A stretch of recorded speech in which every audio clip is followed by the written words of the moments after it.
नमस्कार दोस्तों, मेरा नाम है स्वीटी और आपका डीएनपी हेल्थ में बहुत बहुत स्वागत है। दोस्तों, आज की इस वीडियो में हम बात करने वाले हैं ब्लोटिंग। जी हाँ, क्या आपने कभी रियलाइज़ किया कि आपका पेट बहुत ज़्यादा फूल रहा है? आपको ये लगता होगा कि आपको वो वेट गेन की वजह से हो रहा है, लेकिन कभी कभी ऐसा नहीं लगता कि ज़्यादा भी नहीं खाया और पानी भी नॉर्मली पिया तो पेट इतना फूल कैसे गया? जी, ये दिक्कत हो सकती है। कभी कभी हमारे स्टमक में ब्लोटिंग हो जाती है और अगर आपने ये वर्ड पहली बार सुना है तो मैं आपको बता दूं कि ये कोई सही चीज़ नहीं है। पेट फूलना या पेट में दर्द होना या पेट में गैस हो जाना, ये बहुत बहुत प्रॉब्लम करती है हमारे पूरी बॉडी में। क्योंकि अगर आपको गैस हो जाएगी तो आपको कॉन्स्टिपेशन हो जाएगी, क्योंकि गैस होने के बाद तो पेट खराब हो जाता है ना, और पेट खराब हो गया मतलब कॉन्स्टिपेशन हो गया। और गैस के साथ साथ वो आपको पेट में दर्द भी देगा, और दर्द होगी, गैस होगी तो पेट फूल जाएगा। तो ये सारी चीज़ें होती हैं ब्लोटिंग होने की वजह से। लेकिन आपने कभी रियलाइज़ किया कि ये ब्लोटिंग होती कैसे है? इसके पीछे रीज़न क्या है? आखिर हम कुछ तो गलत खा रहे हैं ताकि हमें ब्लोटिंग हो रही है। चलिए, आज मैं बताने वाली हूँ कि ब्लोटिंग हमें कैसे होती है, क्या क्या खाने से होती है और हम उसे कैसे घर में ही ठीक कर सकते हैं। देखिए, अगर हम बात करें ब्लोटिंग की तो हमारे पेट में गैस भरती कैसे है? जब हम बहुत ज़्यादा खाते हैं या बहुत ज़्यादा च्विंग कर करके खाते हैं। जी हाँ, कभी कभी क्या होता है कि हम धीरे धीरे खाने के चक्कर में बहुत ज़्यादा क्वांटिटी में खाना ले लेते हैं, तो उससे क्या होता है कि हमारे पेट में बहुत ज़्यादा खाना चला जाता है, जिसकी वजह से जो हम ब्रीथ को इनहेल भी कर रहे हैं वो भी बहुत ज़्यादा सांस हमारे पेट में भर जाती है। तो उसको थोड़ा आप ध्यान दें। या कभी कभी मैं कहूँगी कि हम पतले होने के चक्कर में च्विंग करते हैं ताकि हमारे फेस का फैट कम हो जाए। तो वो च्विंगम हम ज़्यादा च्विंग करते हैं तो उससे भी एयर बहुत ज़्यादा हमारे पेट पे चली जाती है और हवा भर जाती है, और हवा भर जाती है तो ब्लोटिंग हो जाती है। ठीक है, एक तो होता है कि खाना आपको ज़्यादा नहीं खाना है और धीरे धीरे खाइए। धीरे धीरे खा रहे हैं लेकिन कम कम क्वांटिटी में खाइए, ऐसे में प्रॉब्लम ब्लोटिंग देगी ही देगी। और कभी कभी क्या होता है कि हम फैटी फूड बहुत ज़्यादा खाते हैं, जिसमें बहुत ज़्यादा ऑयल होता है, जिसमें बहुत ज़्यादा फैट होता है। उसकी वजह से भी हमारा पेट तो जितना होगा वो उतना ही खाने को लेगा ना। अगर हम ज़्यादा चीज़ों को ज़्यादा खाने को अपने पेट में डाल देंगे तो ऑटोमेटिकली फूल जाएगा। और देखिए, कभी कभी क्या होता है कि हम कुछ पहनते हैं तो वो अच्छा नहीं लगता है हमारे ऊपर। क्यों? क्योंकि हमारा टमी निकला हुआ होता है। तो आप चाहते हैं कि आपका टमी निकले? नहीं ना। अगर हम बात करें लैक्टोज इंटॉलरेंस, जी हाँ, आप अभी सोच रहे होंगे ये कैसा वर्ड मैंने बोल दिया। देखिए, हम बहुत ज़्यादा कैफीन के शौकीन होते हैं, खासकर इंडियंस। हमें उठते ही चाय चाहिए। अब चाय में होता है मिल्क, और मिल्क होता है डेयरी प्रोडक्ट। तो कभी कभी हम डेयरी प्रोडक्ट से भी हमारे, देखिए डिपेंड करता है पर्सन टू पर्सन। जैसे मुझे याद है, मैं बहुत ज़्यादा चाय पीती थी एक टाइम पे, और इतनी चाय पीती थी कि वो दूध ज़्यादा मैं कंज्यूम कर रही थी अपने डेली बेसिस पे, और वो लैक्टोज, क्योंकि उसके अंदर बहुत ज़्यादा लैक्टोज होता है, और लैक्टोज इंटॉलरेंस मेरी बॉडी कर ही नहीं पाया, जिसकी वजह से क्या होता था, मेरा पेट फूल जाता था। मुझे लगता था मैंने ज़्यादा खा लिया इसीलिए मेरा पेट फूल गया और मुझे गैस बन रही है। लेकिन हम ये समझ ही नहीं पाते हैं कि कौन कौन से फूड हमें ज़्यादा अवॉइड करने चाहिए और कौन से नहीं करने चाहिए।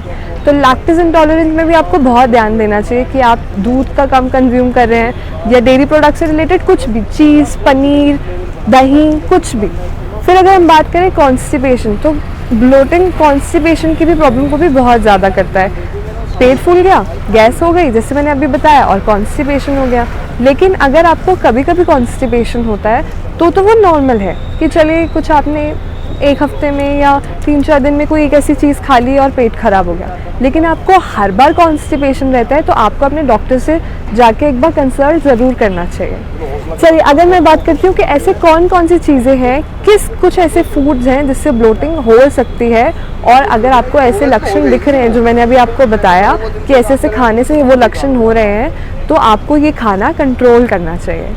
तो पहला मैं कहूँगी कि आपको आर्टिफिशियल शुगर जो होती है, जैसे कि शुगर फ्री कोई भी स्वीटनर, या मैं कहूँगी कि कोई शुगर सिरप भी, वो सब आपको अवॉइड करना है। और चीनी भी अगर आप कंज्यूम कर रहे हैं अपने डेली बेसिस पे तो ज़्यादा से ज़्यादा 1 चम्मच, और बहुत ही ज़्यादा आपको क्रेविंग हो रही है मीठा खाने की तो आधा चम्मच और, यानी 1.5 चम्मच। इससे ज़्यादा भी शुगर इतना कंज्यूम नहीं करना चाहिए, क्योंकि ना सिर्फ वो हमें कॉन्स्टिपेशन की प्रॉब्लम देता है, ब्लोटिंग की प्रॉब्लम देता है, साथ ही साथ वो हमारा वेट भी गेन करता है।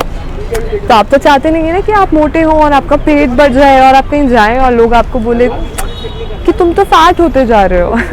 चलिए अगर मैं बात करती हूँ दूसरे प्रोडक्ट की, तो डेयरी प्रोडक्ट्स, जैसे मैंने अभी कहा डेयरी प्रोडक्ट्स में प्लीज़ ध्यान दें कि अगर कोई ऐसी स्पेसिफिक चीज़ जिसे खाने से आपको कॉन्स्टिपेशन हो रहा है उसको बिल्कुल कट भी नहीं कहूँगी, लेकिन धीरे धीरे कट करना शुरू कर दें, कम कंज्यूम करें। चाय पी रहे हैं, कॉफ़ी पी रहे हैं, कैफ़ीन की जितनी भी चीज़ें हैं, या दही भी अगर ज़्यादा खाने से आपको हो रहा है, पनीर खाने से हो रहा है, इन सब चीज़ों पे फोकस करें, क्रीम या चीज़।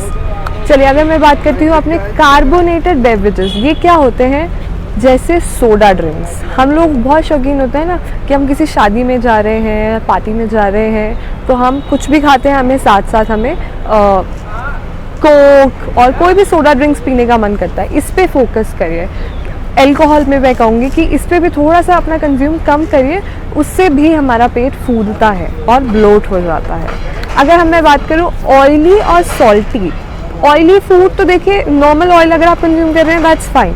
ज़्यादा फ्राई चीज़ें खा रहे हैं, फ्राइड जितनी ज़्यादा होगी और ज़्यादा सॉल्टी होगी, उस पर भी एकदम आपको बिग नो। प्लीज़ उस पर थोड़ा ध्यान देना शुरू कीजिए, क्योंकि वो अभी आपको लग रहा है कि आप कॉन्स्टिपेशन से ठीक हो जाएंगे, ब्लोटिंग आपकी ठीक हो जाएगी, लेकिन फॉर अ लॉन्ग टर्म ये सही नहीं है। चलिए अगर मैं बात करूं कि हम कैसे होम रेमेडीज़ करके भी इससे ठीक हो सकते हैं, हमें डॉक्टर्स के पास जाने की ज़रूरत नहीं है, डॉक्टर की दवाइयाँ लेने की ज़रूरत नहीं है। तो देखिए डाइट एंड एक्सरसाइज, ये दो ऐसी चीज़ें होती हैं जिस पे हमें फोकस करना ही होता है। अगर आज कभी आप एक्सरसाइज नहीं कर पा रहे हैं तो अपने डाइट पे फोकस करें, और अगर आपकी डाइट अच्छी चल रही है तो अपने एक्सरसाइज के लिए भी टाइम निकालें। लेकिन कुछ ऐसे होम रेमेडीज़ जो आपको कहीं जाने नहीं देंगे, घर में ही आपको सब कुछ सोल्यूशन मिल रहा है, तो मैं कहूँगी सबसे पहले तो आपको जो भी आप खाते हैं स्मॉल पोर्शन में खाएं, कम खाएं, धीरे धीरे खाएं। भूख भी ज़्यादा नहीं लगेगी आपको, अच्छे से डाइजेस्ट भी हो जाएगा और हवा भी नहीं भरेगी पेट में। फिर मैं बात करूँगी कि डोंट स्लीप आफ्टर डिनर, तो एकदम ही खाते ही मत सो जाइए, चाहे थोड़ा सा वॉक करिए। अगर वॉक करने के लिए नीचे जाने का मन नहीं है, घर में ही थोड़े स्टेप्स चल लीजिए, लेकिन एकदम खाते ही मत सोइए, क्योंकि वो डाइजेस्ट नहीं होगा तो वो पेट में प्रॉब्लम देगा ऑटोमेटिकली। फिर मैं बात करूँगी अगर बहुत आपको ब्लॉटिंग हो रही है तो जिंजर का आप जिंजर टी पी सकते हैं। पानी के अंदर जिंजर को वो करिए, मैश करिए और उसको थोड़ा सा उबाल लीजिए, तो जिंजर टी बन जाएगी। इसमें आपको लेमन मिक्स करना है, वो भी पी सकते हैं। वो बहुत अच्छा सोल्यूशन है आपके पेट को एकदम से साफ़ करने का। ब्लोटिंग एकदम आपकी, मैं कहूँगी जब हो रही होगी और उससे पेन हो रहा होगा, वो एकदम पेन आपका ख़त्म हो जाएगा। और हाँ, आप पेपरमिंट टी भी उसको कंज्यूम कर सकते हैं अपने ब्लोटिंग के, अगर आपको ब्लोटिंग हो रही है, कॉन्स्टिपेशन भी हो रहा है तो।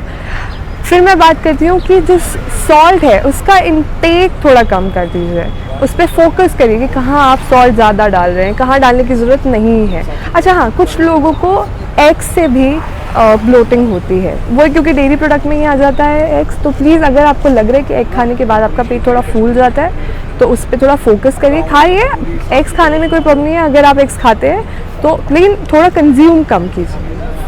और last but not the least, bakery एक बहुत बड़ी, मैं कहूँगी कि जहर है आपके लिए। बेकरी आइटम्स जितनी भी होती हैं, बिस्किट्स, रस, नमकीन, हमें ये सब बहुत अच्छी लगती हैं चाय के साथ कंज्यूम करने में। हमें कभी कभी बहुत स्नैक्स का वाला फील होता है कि खाने का मन नहीं है, स्नैक कुछ स्नैकी वाला हंगरनेस फील होता है, तो उस पर आप बेकरी को एकदम I would say big no, क्योंकि बेकरी बिल्कुल सही नहीं है, क्योंकि वो हमें नेचर से नहीं मिली है। तो जो चीज़ हमें नेचर से नहीं मिली है वो हमारे शरीर के लिए बिल्कुल ख़राब है।